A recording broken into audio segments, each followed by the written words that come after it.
Some of the commands you use to configure Cisco routers are very long, with multiple arguments and strings of text. The router command interpreter includes enhanced editing features that let you edit commands as you type, instead of having to retype the command if you make a mistake. The keystrokes are the same as the Unix Emacs editing keystrokes. Let's use a sample string to explore these enhanced editing features. Notice that as we type, the text scrolls to the left, seeming to vanish underneath the prompt. The dollar symbol lets us know that some text in the command string has scrolled and is hidden behind the router prompt. To return to the beginning of the line, press Ctrl-A. Let's change the word especially to very. Press Escape F 4 times to move the cursor forward to the beginning of the next word, after especially. Be sure you release the Escape key between each keystroke. Use the arrow, backspace, and delete keys just as you do normally, and type the correction. Now we want to go to the end of the line. Press Ctrl-E. Pressing Escape B lets us move backward along the line, one word at a time. We'll use the arrow and delete keys to position the cursor, eliminate using, and type with. When you finish correcting or editing the text at the command line, press Enter to let the router implement the command. In this case, pressing Enter displays an invalid input error message and returns us to the prompt. The enhanced editing features are active by default. If you want to turn them off, simply type Terminal No Editing at the user or privileged exec prompt. Now when we type the sentence, it wraps to the next line rather than scrolling off screen. You can still use the left and right arrow, delete, and backspace keys as you type, but you cannot move quickly to the end or beginning of the line using Ctrl-A or Ctrl-E.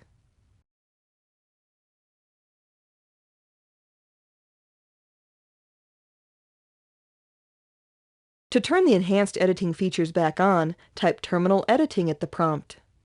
Now you can use the enhanced editing features again. In practice, you are free to use or ignore these advanced editing features.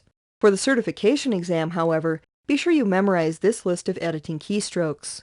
In addition, be sure you can turn the editing features on and off with the Terminal Editing and Terminal No Editing commands.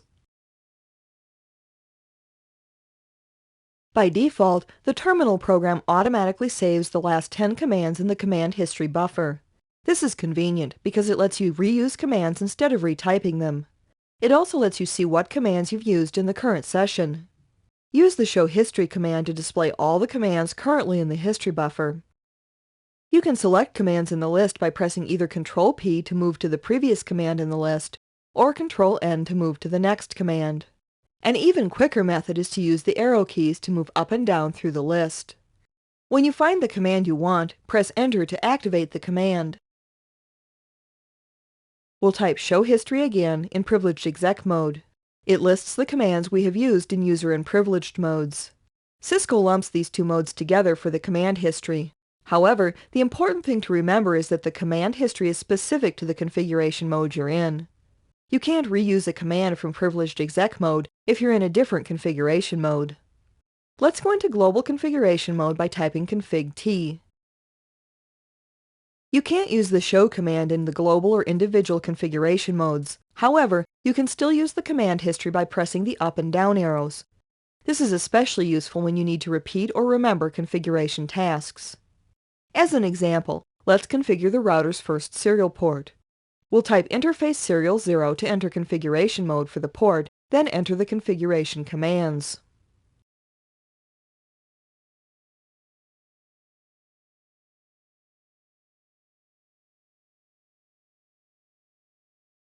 Now we'll switch to the second serial port. Using the arrow keys, we'll repeat the commands we used for the first serial port instead of retyping them.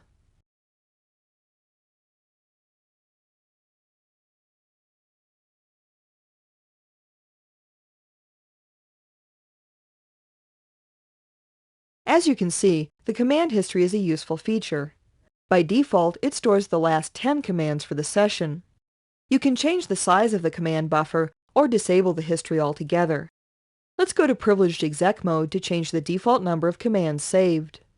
The Terminal History Size command lets you change the size of the command buffer by typing the number of commands it includes. For example, We'll expand the buffer to keep track of the last 50 commands by typing terminal history size 50 and pressing enter. Use the terminal no history command to turn off the command history. Notice that now when I try to recall the last commands, nothing happens. Use the terminal history command to turn the history feature back on.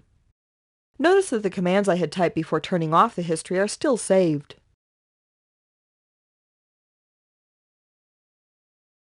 For the certification exam, you will need to remember how to view the command history, how to recall previous commands, how to modify the history buffer size, and how to enable and disable the command history. Be sure you memorize the information shown here.